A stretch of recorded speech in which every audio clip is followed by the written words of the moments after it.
Here at 5 Things to get your day started, a legislative committee is taking action on an effort to create a red flag law in Maine. The Judiciary Committee narrowly approved the bill late last night with some amendments. One of the changes expands the definition of a dangerous weapon to put limits on other weapons, not just guns. Under the current law, only members of law enforcement are available to start that process to take guns from somebody. That's the yellow flag law. The bill now faces further votes in the House and Senate. An amendment to put the right to abortion in our state's constitution has fallen short in the House. The Maine House voted 76 to 68 yesterday in favor of the proposal, but that's far short of the two-thirds majority needed to send the amendment to voters in November. The Senate had a similar outcome last week.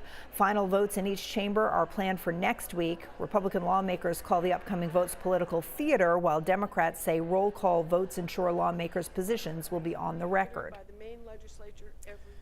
The trial date has been set for a man from Biddeford who was allegedly involved in the January 6th Capitol riots. Christopher Maurer pleaded not guilty to 7 charges, including assaulting an officer. In a status conference on Monday, the judge presiding over the case set a date of September 23rd for the start of jury selection. The trial will follow. Another status conference is set up for the 10th of June. Portland School Board is sending its $161 million budget to the City Council. The budget also reinstates some positions that were initially going to be cut.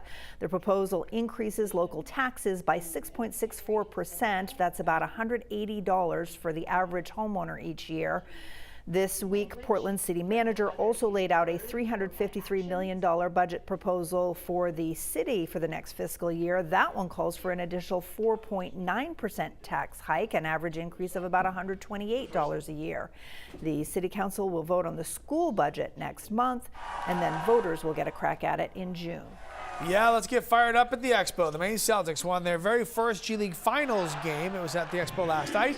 Celtics beat Oklahoma City 106-86. Celtics now lead the best-of-3 series, 1 game to none.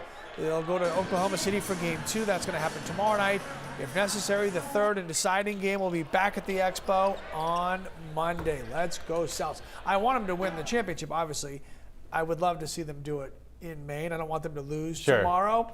But winning at home on Monday would be awesome. Basically what you're saying is they can lose tomorrow if they come back and win it as long as they win Monday. Otherwise they can't. That's the only way. Right. So just, Dewan, tell the guys that's the deal. There you go. It'd also be cool if they won and their parent club, the Boston Celtics, would be very good. won as well. We're still like 6 months away from the NBA Then we could all have a big parade and party together. Yes. Do like a New England party. That's I like kind this. of a good idea. Yeah, it'd be a lot of fun. All right. Anyway. Party planner. Todd Gunner at your service. Party planning committee right here. Some scattered showers this afternoon. More showers tomorrow. Cold temperatures too in the 40s. And then Friday we get some rain in here in the morning with some wind. Weekend gets better and better and better. Early next week looks real good too. Yeah, really good. All right. Hang in there, everyone. See ya. We'll see you later.